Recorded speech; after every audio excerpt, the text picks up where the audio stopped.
Бисмиллах, алхамдулиллах, ассалату вассаляму аля расулиллах, ассаляму алейкум ва рахматуллахи ва баракатух.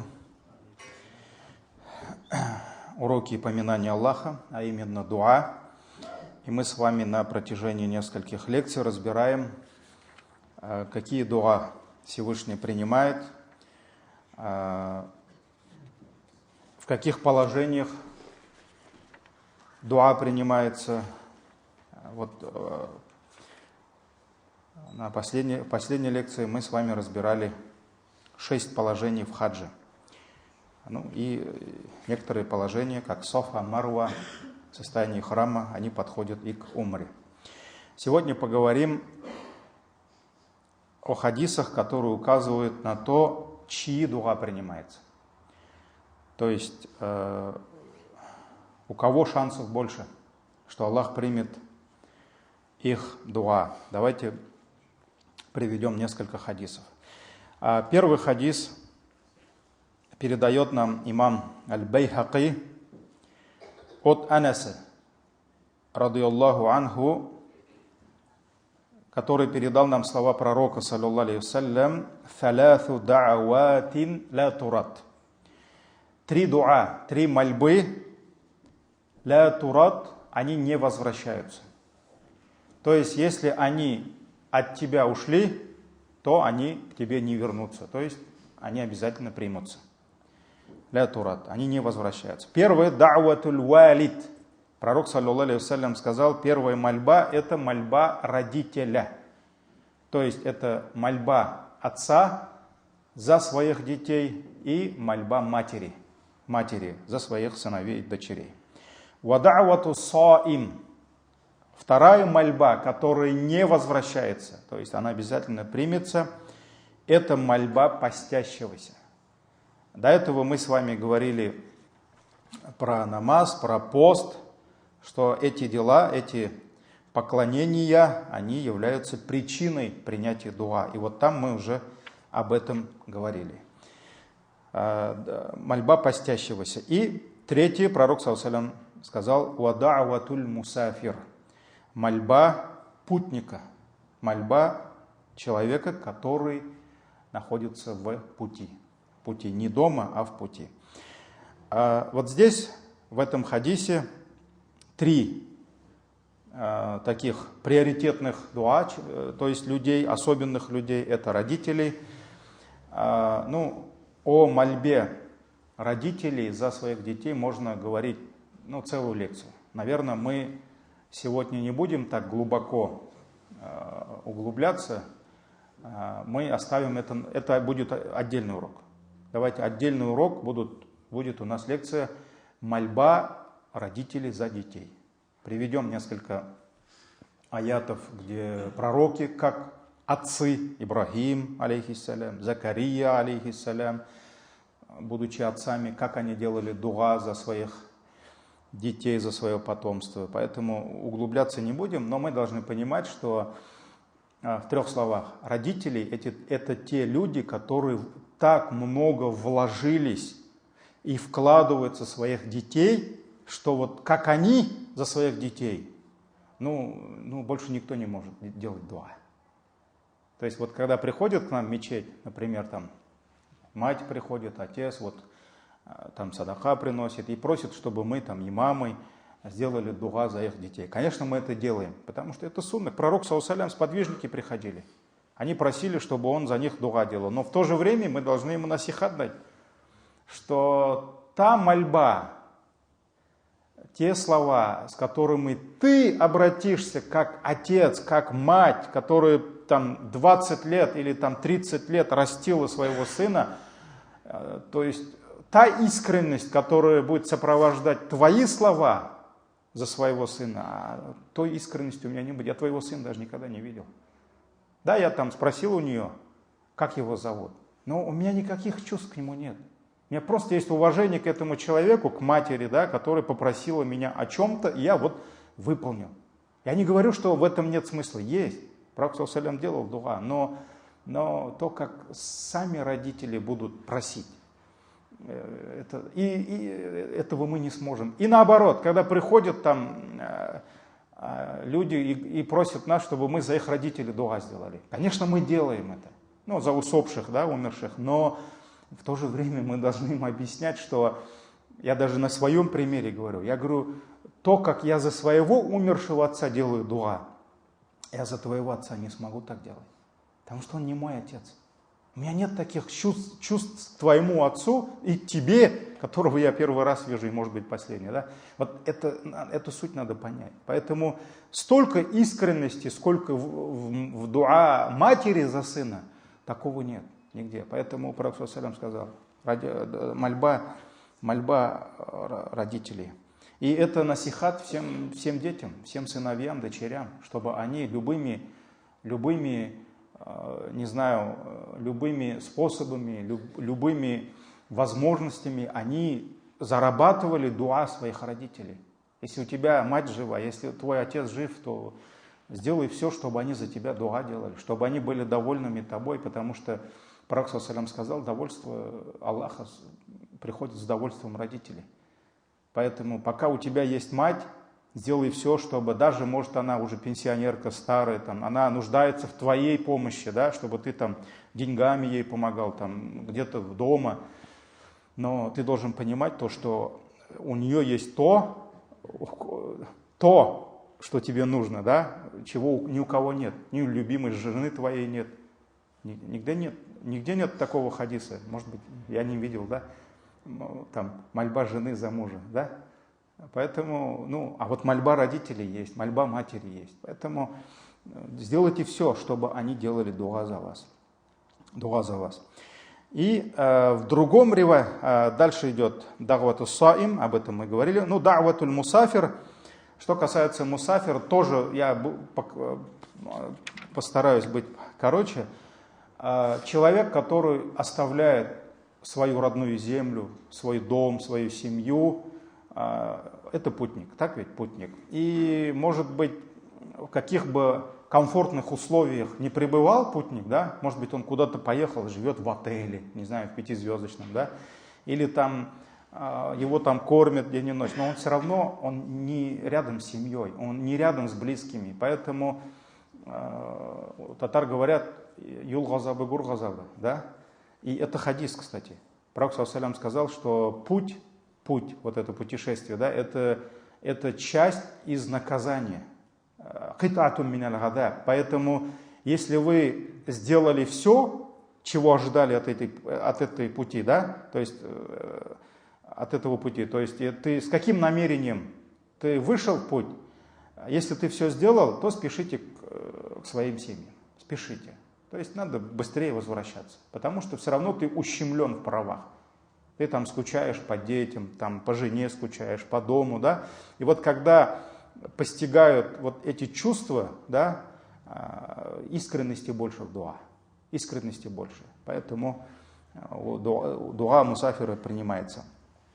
Также имам в сборниках имама Тирмизи, Абу Дауда, Ибн Маджа передается хадис от Абу Хурейра, радиаллаху анху, который сказал, «Халя Расулуллахи саллаллаху алейхи вассалям», сказал посланник Аллаха саллаллаху алейхи вассалям, «Саляфу да'аватин юстаджабу лахунна ла шакка фихинна». То есть 3 дуа, 3 мольбы, ответ будет за эти мольбы, Аллах примет эти мольбы, ла шакка фихинна, то есть и в этом нет никакого сомнения. Без какого-либо сомнения эти дуа обязательно примутся. Это какие дуа? Да'ватуль мазлум. Посланник Аллаха, саллаллаху алейхи вассалям, сказал, мольба обиженного. Мольба обиженного. Ва да'ватуль мусафир. Вторая мольба – это дуа путника. И третья мольба – ва да'ватуль валиди ли валядихи. Это мольба родителя за своего сына, за своего ребенка, сын или дочь.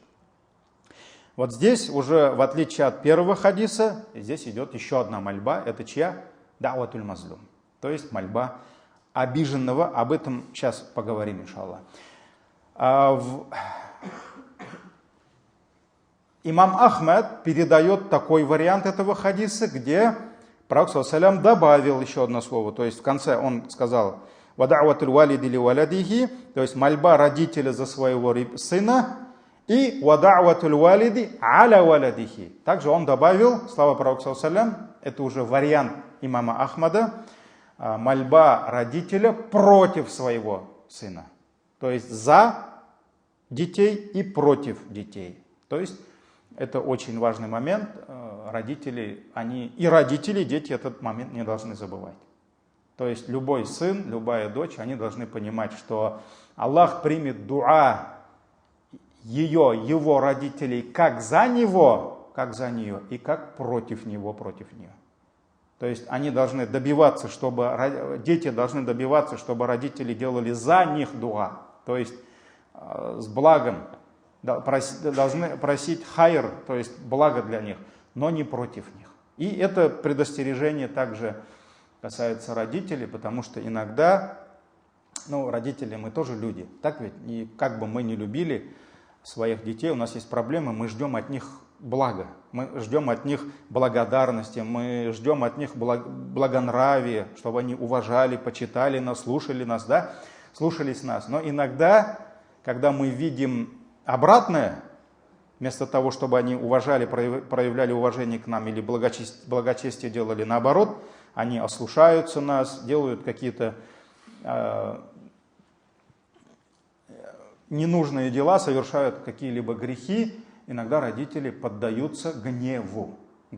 И в гневе они могут обратиться к Аллаху против своих детей. Это тоже бывает. Особенно у некоторых народов, которые у арабов, да, которые они эмоциональные такие, не как мы, да, татары это более спокойные такие. Или у кавказских народов, хотя про кавказские не знаю, но у арабов я это слышал, они могут прямо поддаться гневу и что-нибудь попросить против детей. Об этом шейхи много говорят, да, поэтому это большая проблема, это большая беда. Очень часто даже родители каются, потом приходят к имамам и говорят, в гневе я попросила против сына то-то, то-то, то-то, а Аллах разрушил его семью, разрушил его жизнь, он не знает, куда деться, что делать, да, и я вижу ответ на свою мольбу, на свою дуа. Прямо такие, ко мне даже подходили. Были случаи, когда мамы подходили в слезах и говорят, как это вернуть, как это обратно вернуть. То есть они видят, как после их дуа разрушается жизнь сына. И поэтому посланник Аллаха, об этом мы целую лекцию будем еще говорить, не буду углубляться, но есть дуа, есть хадис, где пророк саллаллаху алейхи ва саллям сказал, не молитесь против, то есть не обращайтесь к дуа к Аллаху против самих себя.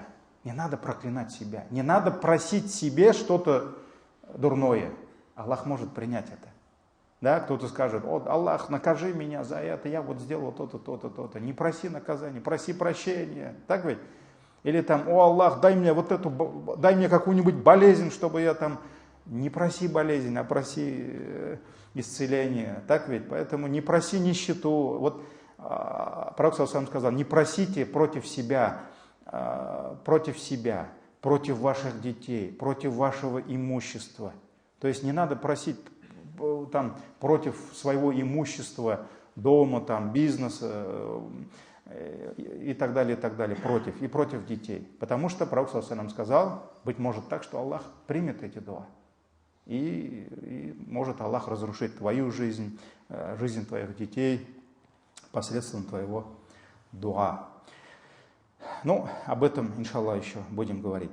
И еще следующий хадис про да'ватуль мазлум, да, про мольбу обиженного. Ибн Аббас, Абдулла ибн Аббас, радийаллаху анхума, пусть Аллах будет доволен и Ибн Аббасом, и самим Аббасом, да, и Абдулла, и Аббасом, когда посланник Аллаха, саллаллаху алейхи вассалям, отправлял Муаза ибн Джабаля, своего сподвижника, в Йемен, он дал ему насихаты. С чего нужно начать? Да? Кто-то читал, наверное, этот хадис. Он отправил его к обладателям Писания, да, христианам. И он сказал, один из его насихатов, «Ваттақи да'ваталь мазлум», остерегайся мольбы обиженного. فَإِنَّهَا لَيْسَ بَيْنَهَا وَبَيْنَ اللَّهِ حِجَابٌ. Ибо нет между мольбой обиженного и между Аллахом преграда.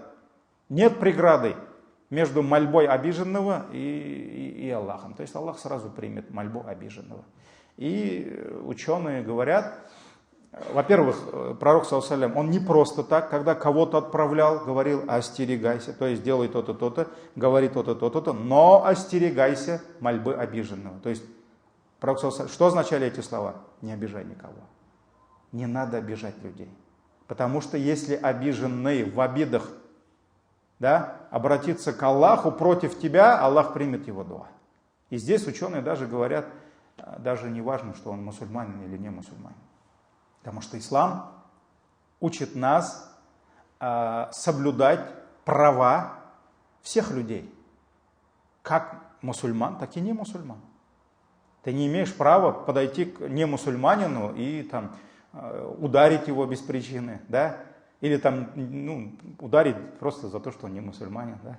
Или там забрать у него что-то. Нет, у него есть права. Или там, когда ты заключил с ним договор, нарушить этот договор. Так он же не мусульманин, я нарушу. Нет, это все, эти все наши обязанности касаются как мусульман, так и не мусульман. Поэтому ученые говорят, даже мольба обиженного не мусульманина, она примется против мусульманина.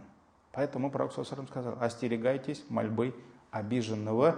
И можно в хадисах ученых, в книгах ученых можно найти огромное количество конкретных примеров с конкретными именами там, из жизни сподвижников, когда мольба обиженного, она разрушала жизнь людей, она была даже причиной смерти людей. То есть этих причин много, и я думаю, мы из своего опыта, из своей жизни тоже можем найти эти примеры. Огромное количество примеров. Поэтому нельзя обижать людей. Нельзя людей обижать. Какими бы силами ты ни обладал, вот некоторые же люди, они, они улетают, как фараон, который посмотрел там на Египет, да, там, как на рабов, которые там поклонялись ему помимо Аллаха, да. Он же сказал: «Ана раббукумул а'ля», я ваш Господь наивысочайший, да? Я не знаю никакого Господа для вас, кроме меня, он говорил, да?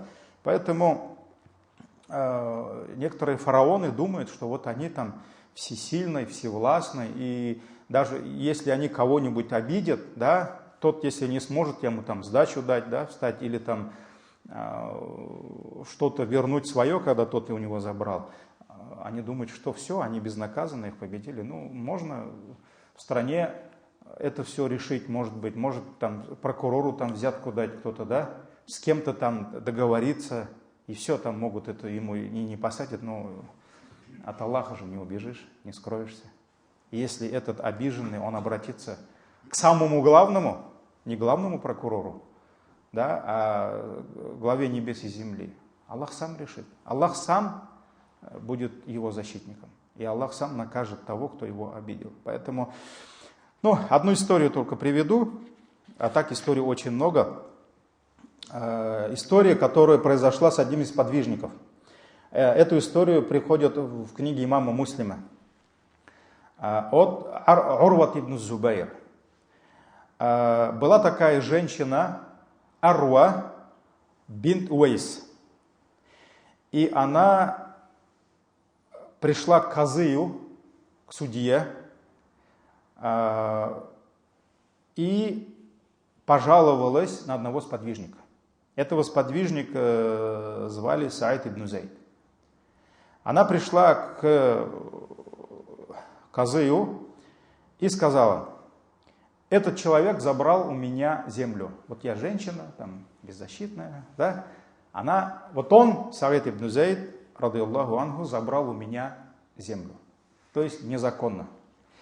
Присвоил мою землю. И казы спросил, он обязан реагировать, и он позвал к себе Саид ибн Зейда. И он попросил, чтобы Саид дал ему объяснение.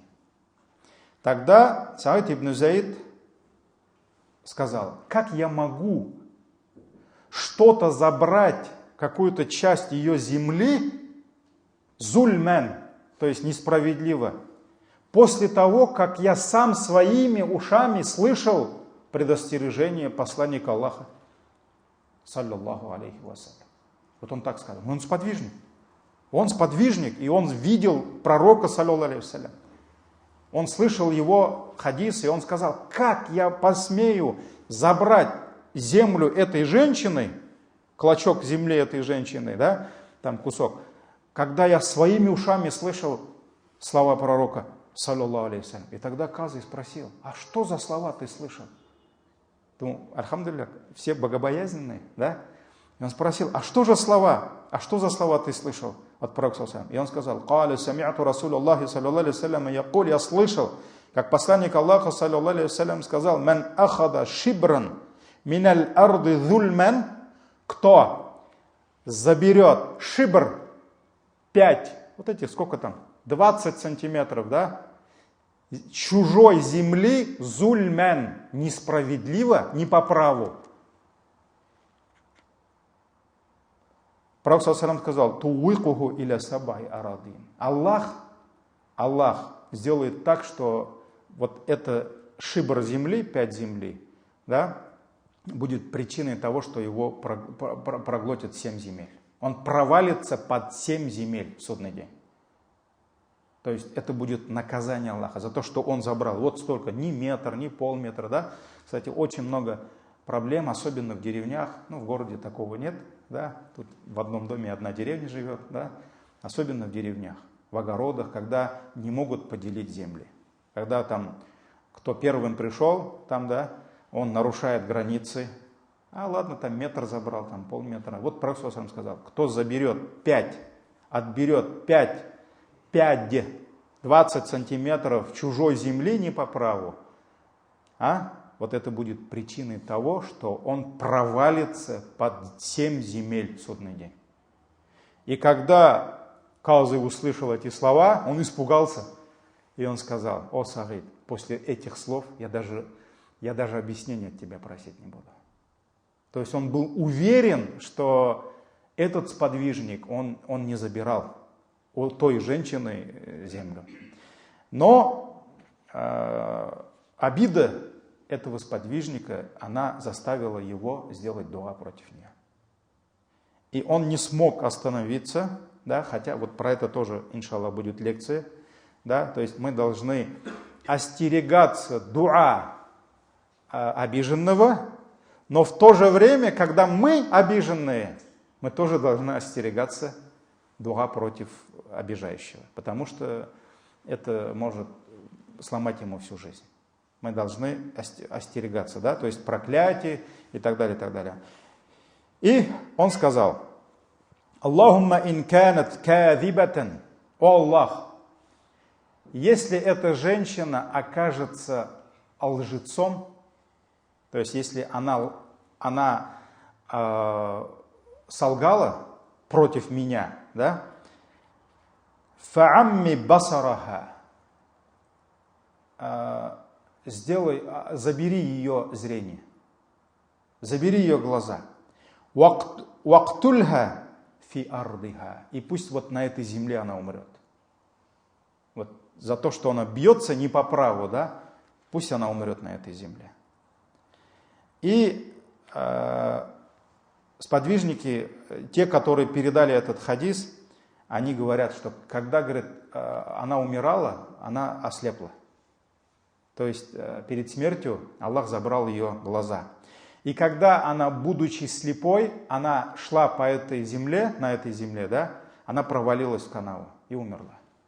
И умерла. И вот это как бы, это один случай всего. Много случаев, поэтому Аллах сохласын, пусть Аллах убережет нас от того, чтобы взять на себя мольбу обиженного. Поэтому, несмотря, еще раз повторяюсь, какой бы властью, какими бы силами ты не обладал, нельзя обижать людей, потому что за защитником, адвокатом главным за обиженного встает кто?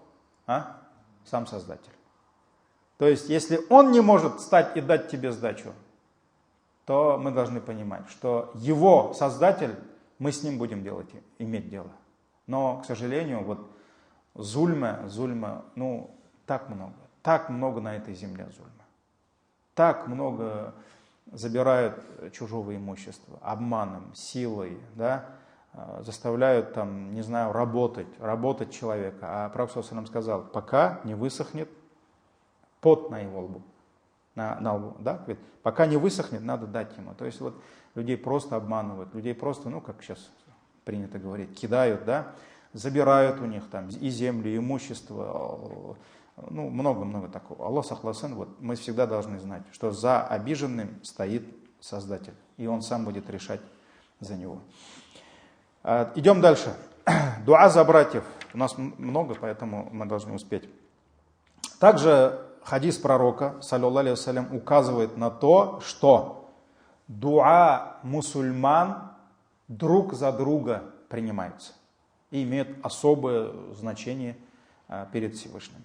Сахих Муслим, в сборнике достоверных хадисов имама Муслима приходит хадис от Умму Дарда. Умму Дарда, радийаллаху анха, это жена Абу Дарды. Она сказала ли Сафуану, «Атуридуль хаджил аам», то есть, хочешь ли ты совершить в этом году хадж? И тот сказал, да. И она сказала, тогда попроси хаджи за своего какого-нибудь брата. То есть попроси у Аллаха, чтобы Аллах дал возможность за какого-то брата, проси, чтобы Аллах дал ему возможность совершить хадж, потому что посланник Аллаха, саллаллаху алейхи вассалям, говорил, «Да'ватуль мар'иль муслими ли ахихи бидахрил гайб мустаджаба». Мольба мусульманина за своего брата мусульманина, за его спиной. За его спиной. Что это означает? Когда он об этом не знает. Когда он тебя не видит. Мустаджаба. Эта мольба, она принимается. Вот здесь условие, да, мусульманин делает дуа, просит что-то благое у Аллаха за спиной своего брата, не перед ним. Там, я такой сяду сейчас, Хазрат Харшандай, там, Хазрат Килер, я сейчас за тебя сейчас попрошу, а он такой сидит, машаллах, тут Юсуф Хазрат за меня дуа делает. Тут искренности нет, тут намного меньше искренности. А вот когда я делаю за брата Рамадана дуа, когда его нет рядом, и он даже об этом не знает, вот здесь уже искренность идет. Так ведь? Поэтому за спиной. Две вещи мы должны помнить. За спиной нельзя говорить про брата, это гайба, а за спиной надо делать дуа за брата. Поэтому мольба мусульманина за своего брата, за его спиной, мустаджаба, она принимается. Айнда расихи малакун муаккаль. Над его головой будет ангел, специальный ангел, которого Аллах Тааля отправляет к нему, который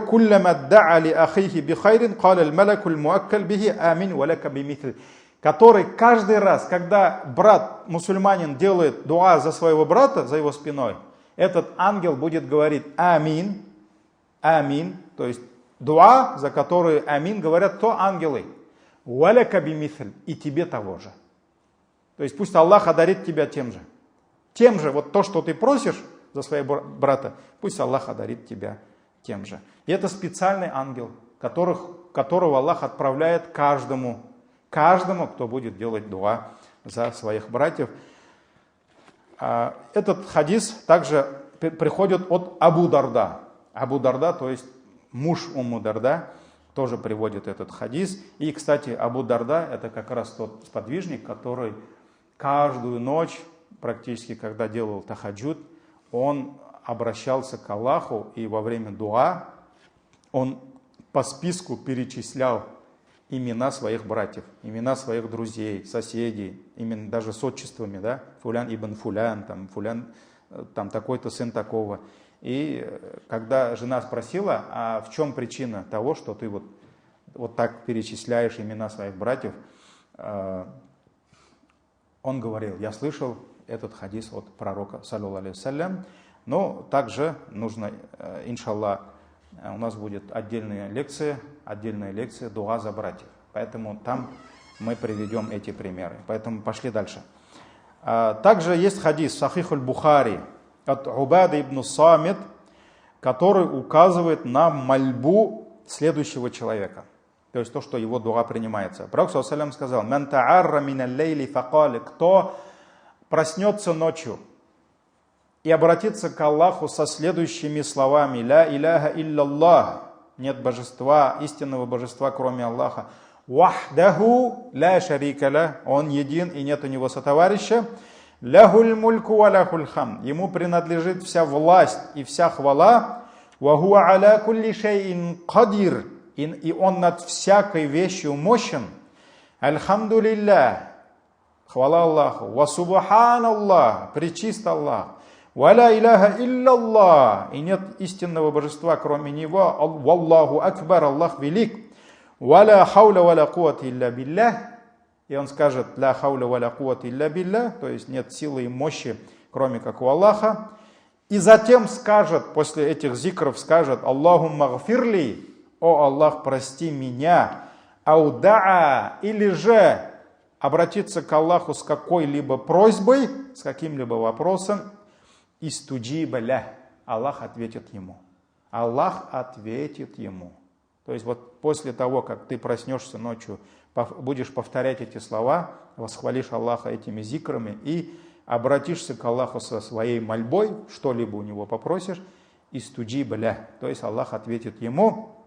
«Фаин таваддаа», а если он совершит омовение, «вассалля», и совершит намаз, «тахаджуд хубилят салятуху», Аллах примет его намаз. Аллах примет его намаз. Этот хадис в сборниках имама Аль-Бухари. Вот это человек, который произносит эти зикры и обратился к Аллаху.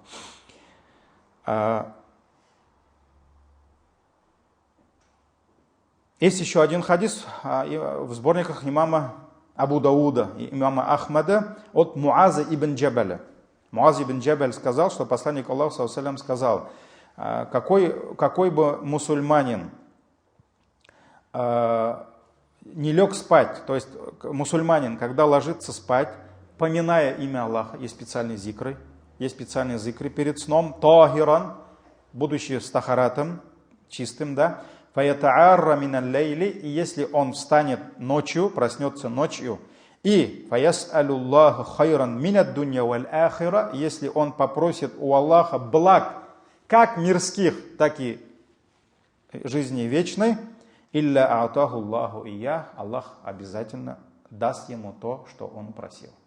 Аллах обязательно даст ему то, что он просил. Ну, про ночные намазы и про ночное время, особенно в треть ночи, мы с вами говорили уже об этом и не раз. Следующий момент. Хадис, который указывает на то, что чем ближе твое сердце к Аллаху, тем больше Аллах будет принимать твои дуа. Чем больше покорности, чем больше таква, богобоязненности в твоей жизни, тем больше Аллах будет принимать твои дуа. Сахих Бухари приходит хадис от Абу Хурайра, радийаллаху анху, что посланник Аллаха, саллаллаху алейхи вассалям, сказал: «Инна Аллаха та'аля каль». Посланник Аллаха говорит: воистину Аллах сказал, это священный хадис, да? «Ман ада ли валиян, факада адантуху биль харб». То есть, кто будет враждовать с моим другом. Кто такой друг Аллаха? Аулия, вали, да? Это не какие-то там святые, как некоторые думают. Это богобоязненный человек, который предан Аллаху. Который покоряется Аллаху, подчиняется его фарзам и остерегается его запрета. Вот Аллах таких называет своими друзьями. И Аллах говорит: кто враждует с моим другом, с любимым другом, я объявляю ему войну. То есть получается, он будет воевать со мной. Со мной будет иметь дело. وَمَا تَقَرَّبَ إِلَيَّ عَبْدِ بِشَيْءٍ أَحَبُّ إِلَيَّ مِمَّا افْتَرَضْتُهُ عَلَيْهِ. И самый любимый мною путь или способ, посредством которого мой раб приближается ко мне, то есть как раб может приблизиться к Аллаху. Самый лучший путь, самый любимый Аллахом путь, это что?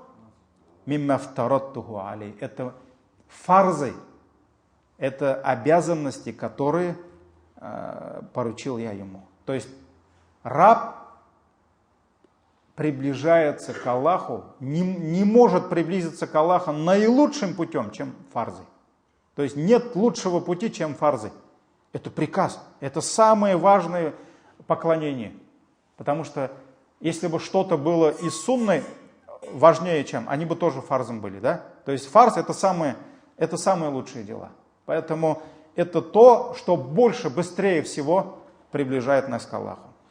وما تقرب إلي عبدي وما يزال عبدي يتقرب إلي بالنوافل حتى أحبه. И мой раб, после фарзов идут что? Сунны. И мой раб не перестанет приближаться ко мне посредством добровольных поклонений. Это сунны, мустахабы, да? Хатта ухибба, то есть он не перестанет приближаться ко мне посредством добровольных дел, это посты, дуа, там хадж, здесь умра, там закат, здесь садаха, да? Пока я не стану любить его. То есть он не перестанет приближаться ко мне, пока я не стану любить его. То есть результат всего этого что? Любовь Аллаха.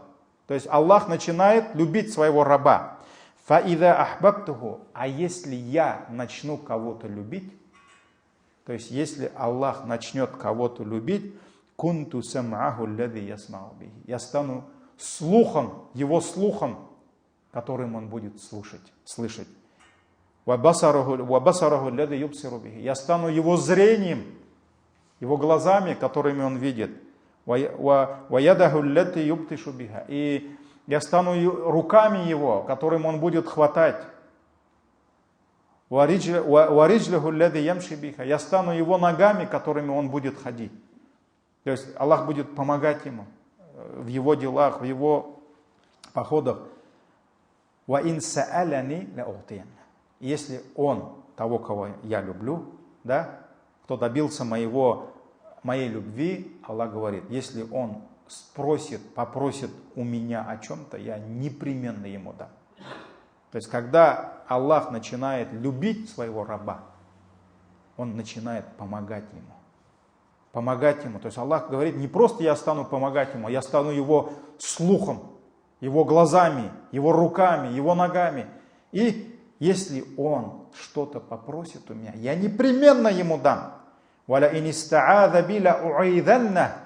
И если он будет искать моей защиты от чего-то, я обязательно дам ему свою защиту. Я обязательно дам ему свою защиту. Этот хадис в сборнике имама Аль-Бухари. Идем дальше. Также Аллах, следующий хадис, указывает, аят даже, указывает на то, что Аллах принимает дуа тех, которых постигла беда. Но мы знаем с вами, что дунья – это дом испытаний, обитель испытаний, и это не рай. Да? И поэтому в доме, то есть в жизни, когда Аллах эту дал жизнь для испытаний, без испытаний никак не получится. Как бы ты ни старался, да, трудности, они будут постигать тебя. И вот Всевышний говорит, сурат Ан-Намль, муравей, 62 аят. Всевышний сказал: «Амман юджибуль муддарра ида дааху ва якшифу суу». Кто примет мольбу того, кого постигла беда. Его постигло зло, его постигла беда. Что-то у него в жизни случилось, и он в беде.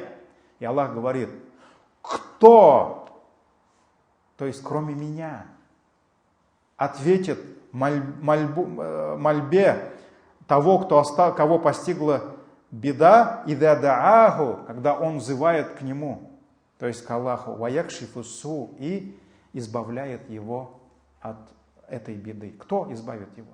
То есть Аллах спрашивает, чтобы, риторический вопрос. Аллах? Конечно, Аллах примет. Конечно, Аллах примет его мольбу и избавит его от этой беды. И поэтому имам Аль-Куртуби в своем тафсире этого аята сказал: «Дамин Аллаху та'аля иджабат аль-муттарри ида да'a». То есть Аллах взял на себя, Аллах дал гарантию, сам дал гарантию, что Он ответит мольбе кого? Того, кого постигла беда, который во время беды обратился к Аллаху. И «Вассабабу фи залика анна дарурата илейхи билляджа яншау анил ихляс». И имам Куртуби сказал, в чем причина того, что Аллах примет дуа того, кого постигла беда. Да? То есть во время беды, во время какого-то горя, да, тревоги, когда человек обращается к Аллаху. В чем причина? Имам Куртуби сказал, причина в том, что его дуа очень искренне. То есть, когда тебя постигла беда, и ты понимаешь, что никто не может тебе помочь, кроме Аллаха, конечно же, твои дуа будут очень искренними. Очень искренними. И поэтому один из праведных предшественников, это не хадис, но вот сейчас прямо не могу вспомнить, да, надо найти. Он говорил, что положение каждого раба во время его жизни, да, подобно человеку, который прошел через кораблекрушение, да, у которого утонула лодка, и он хватается за вот эту дощечку. Одна доска осталась, да, и вот он хватается за эту доску и просит у Аллаха, чтобы Аллах спас его, да. Вот он говорит, наше положение, говорит, ничем не отличается от его положения. Мы каждую секунду, каждый час мы нуждаемся в его помощи. Поэтому человек, которого постигла беда в жизни, он очень искренний. Даже когда, не знаю, даже когда наших близких, дети когда болеют, вспомните, как мы дуа делаем, да? И на тахаджуд что-то охота вставать, машаллах. А когда идет облегчение, врач скажет, да, нормально все, нормально, Аллах берса, да? Все уже, и дуа не та, и тахаджуд не тот. Мы такие. Поэтому Аллах Тааля и дает на нашу голову эти проблемы. Если бы мы от радости больше дуа делали, да, или там поклонялись, да, тогда, может быть, Аллах все время радости давал бы. А тут вот Аллах Тааля вот эти завесы снимает, то, что нам мешает, да, искренности нашей. Потому что даже мушрики, даже многобожники, которые поклонялись, искали для себя другие божества. Аллах в Коране говорит, это много аятов про это, да. Когда шторм, ураган начинает топить их корабль, или трясти их корабль, да, они оставляют все свои изваяния, вот эти истуканы всякие, они начинают понимать. Завеса, вот этого лицемерия, вот этой лжи, она куда-то уходит. Когда плохо, все у Аллаха просят. Когда плохо, все просят у Аллаха. Поэтому у нас еще будет отдельная лекция про то, как мы должны просить у Аллаха, когда нам хорошо, когда нам легко, чтобы Аллах принял нашу дуа, когда нам плохо. Это отдельный хадис, отдельная лекция. Вот. Поэтому идем дальше. Искренности больше во время беды, во время проблемы искренность больше, поэтому Аллах принимает наши дуа. Следующий дуа — это дуа Юнус алейхиссалям. Дуа Юнуса. Когда Юнуса поглотил кит, мы знаем, что он в чреве, будучи в чреве кита, он обратился к Аллаху. И Всевышний об этом сказал сурат Аль-Анбия, пророки, 87 аят. «Ваданнун» — вспомни обладателя кита. Да, то есть это про Юнуса. «Идзахаба мугадибан», когда он в гневе покинул свой народ. Да? «Фазанна аллан нақдира алейхи», он думал, что мы не сможем, у нас не хватит сил на него. Да? «Фанада фи зулумат», и когда по воле Аллаха, сколько бы ни вытаскивали палочки, да, те, которые сидели на лодке, лодка начала тонуть, все понимали, что это Юнус, это самый лучший, никто не хотел его, вот люди какие были честные, да, какие были порядочные, да? Они не хотели, чтобы Юнус сейчас, кто-то должен был прыгнуть в море, чтобы оставить лодку, да, потому что все потонут. И они сказали, давайте будем жребий кидать. И дошла очередь до Юнуса, Юнус вытаскивает, он должен прыгнуть. Потом этот говорит, давайте еще раз. Они не сказали, о, машаллах, давай, бисмилля, там, ты пророк, да, не утонешь, там, не погибнешь, или ты все равно в раю. Нет, вот люди были такие, машаллах, они сказали, давай еще раз. И сколько бы они ни вытаскивали, Юнус, Юнус, Юнус. И тогда он прыгнул в воду, и кит уже ждал его. Это же все уже было предопределено за 50 тысяч лет до создания небес и земли. Все, кит уже ждал его, где он там мой, да, любимый. Он проглотил его. И уже будучи в чреве кита, он сказал, «Фанада фи зулюмат», и он возвал к Аллаху, он позвал Аллаха фи зулюмат, будучи в темноте, даже как бы темнота во множественном числе. Там было несколько темнот, да? То есть первая темнота, это была темнота ночи, ученые говорят. Вторая темнота, это была темнота моря, то есть он же был там, в глубине моря, да? Третья темнота, это было брюхо тела кита. Из трех, да, фидзулюмат. «Ан ла иляха илля ант», он сказал, нет истинного божества, кроме тебя, субханак, ты пречист от всех недостатков. Я виноват. Ты пречист от... Он же хотел уйти от наказания. Потому что это единственная история Юнуса, прочитайте об этом, почитайте, машалла. Это единственный случай в истории человечества, когда наказание с небес, которое уже ушло, вышло в путь, ракета уже вылетела. Да? То есть наказание должно было уничтожить народ. Но народ раскаялся, покаялся. И Аллах остановил наказание. А Юнус, он это знал. Но он не знал, что Аллах остановил наказание. Поэтому, чтобы не оказаться лжецом, он покинул свой народ. А народ раскаялся, покаялся. То есть это народ примерно там 100 тысяч человек было там. И вот тогда Аллах наказал пророка. Да? Но потом Аллах его вернул. И вот он сказал, поэтому, субханак, Аллах, ты пречист от всех недостатков. Инни кунту минал залимин. Я был несправедливым, я виноват, я грешник. И Аллах говорит, фастаджабналя. И мы ответили его мольбе. Ванаджайнаху минал гам. И мы спасли его от кита.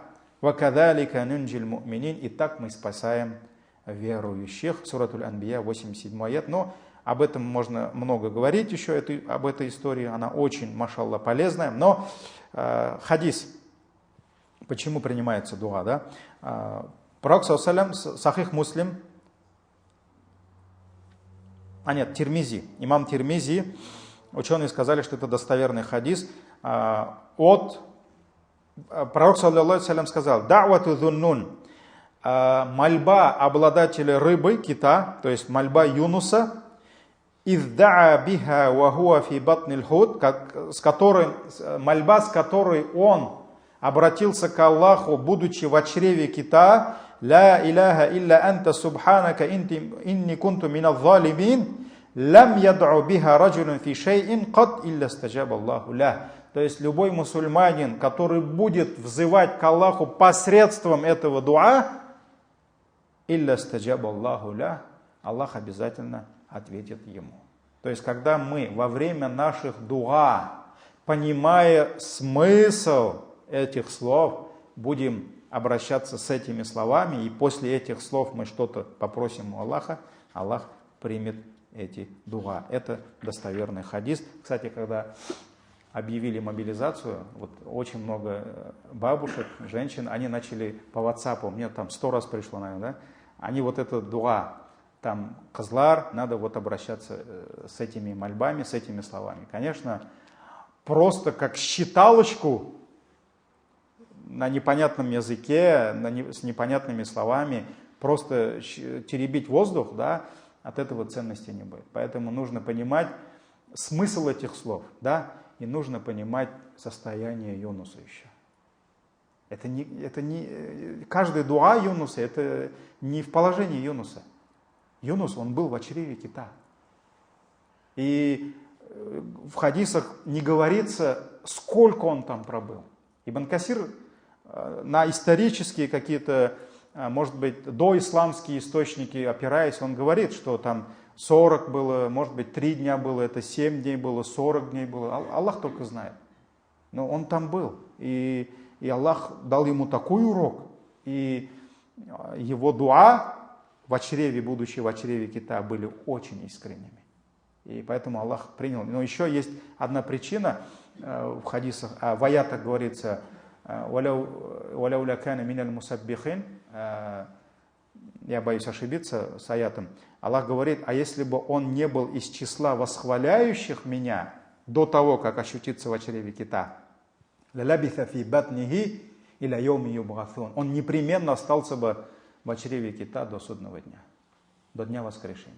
Поэтому почему Аллах принял дуа Юнуса? Потому что он до того, как ощутиться вот в этой беде, он уже восхвалял Аллаха. А некоторые муфассиры сказали, что он был молящимся, то есть он совершал намаз, поэтому Аллах принял его дуа. Вот это несколько хадисов, которые указывают на то, чьи дуа особенно принимается Всевышним Аллахом. На сегодня, дорогие братья, все. Так, на следующей неделе у нас в мадресе каникулы, у детей тоже каникулы, поэтому, наверное, на следующей неделе у нас этой лекции не будет, среды. Пока даже точно не могу сказать, объявим, если что. Субханак Аллахума бихамди, ашхаду ан ла иляха илля анта, астагфирука ва атубу илейк, джазакумуллаху хайр, ассаламу алейкум ва рахматуллахи ва баракатуху.